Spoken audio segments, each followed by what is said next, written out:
So music, yeah, it can kill us. It's not a toy. But so, for example, you go to the supermarket and you hear a good Police song that you know, Roxanne, which is a great song. You know, you hear it in the supermarket, you're like, yeah. And while you're thinking about that, you're susceptible to all these other things happening. You're saying, oh, yeah, I could use some Oreos. Yeah, I could use some soda. Once you start to learn that response of like, oh, music is made to like make me just turn off because you're being trained to not think. And that's killing you. Because when we're not thinking, we're dead. And then who cares? I was thinking that he shouldn't be like doing all this activity, that it should be like... Jeg er her for at lære de her elever noget, for at give dem alt, hvad jeg ved. Ja. No, actually, it looks like you can really play the shit out of the bass. Yeah. You just do it, Kasper. Ja, de skal bare påduttes alt, hvad de overhovedet kan. Og de skal slet ikke være enige med mig overhovedet. Altså, jeg må gerne være den her upopulære højskolelærer, som de, men de skal i hvert fald, der skal i hvert fald være stof til eftertanke.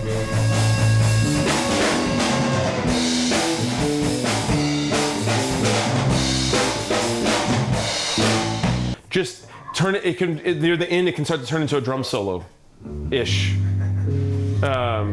Yeah, you guys know what to do. Yeah, awesome. Okay. So, Tom, har du lige mulighed for at komme til at stå her så? Yeah. Louise and I split time teaching here while one of us goes on tour, the other one's here teaching. Lad os prøve at høre. So you're not getting teachers who are just people who just teach full time, but who actually are bringing their experience from the highest level into the classroom. Ja, lad os prøve det hele.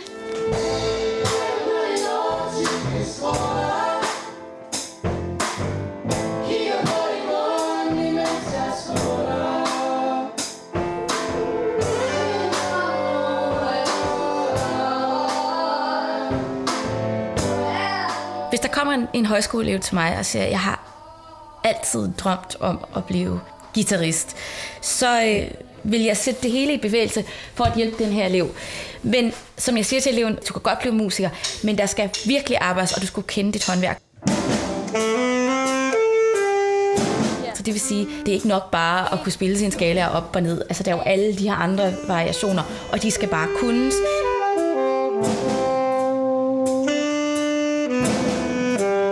Så det vil sige, der skal noget sved og tårer til, men så skal du også nok nå dit mål. Så B, gis, E, sis, A, fis. Du kan lave den der.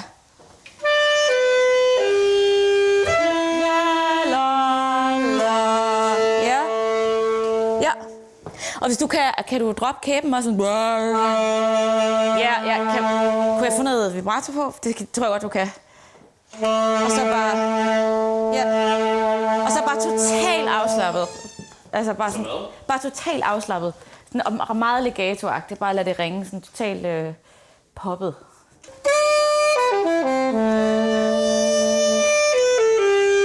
Nej, bare den træklang.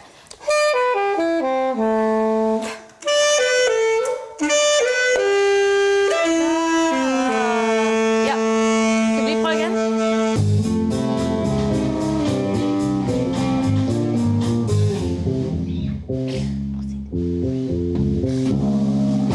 Oftentimes you play a concert and someone says, "That's great." And then they talk about some music that I know to be horrible. And they're like, "Yeah, isn't that great too?" And then I realized that there's not much understanding going on. And so that education actually is just as important as the playing. Cool. Okay, so should we just start from the beginning? I have a few things to say. Okay. I have a bunch of things to say. I have a bunch of things too. Who goes first? Maybe I do it first. Okay. So I think of it as a two-pronged approach to making music, that we need to make the music that's good, but we also need to teach people how to understand what is good.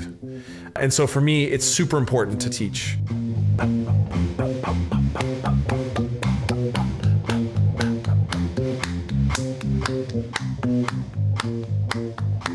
But it could be like, he could be in a free thing for a second and you could be busy. Yeah. And vice versa, you kind of take turns. You kind of like have this interaction going on while you're soloing over. And it's just really, it can have such a cool effect. Musik er for mange folk i dag, at det skal behage. Og det er jo ikke kun musikkens funktion. Den skal jo også give stof til eftertanke. Den skal også kunne præsentere, være en reaktion på det samfund, vi lever i. Den må gerne være politisk.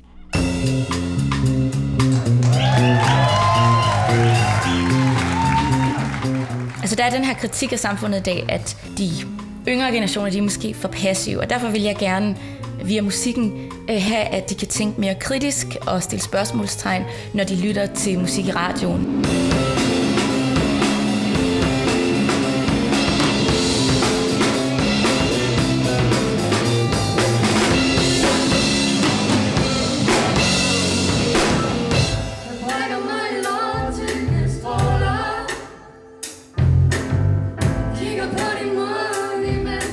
So we need to expand our awareness always. And music's one aspect of the world that we can take apart and look at it and say, okay, this thing happens like this, but why? So music can help us understand how power works and how to better deal with the world, to deal with politics on the global scale to the scale between you and me having a conversation right now.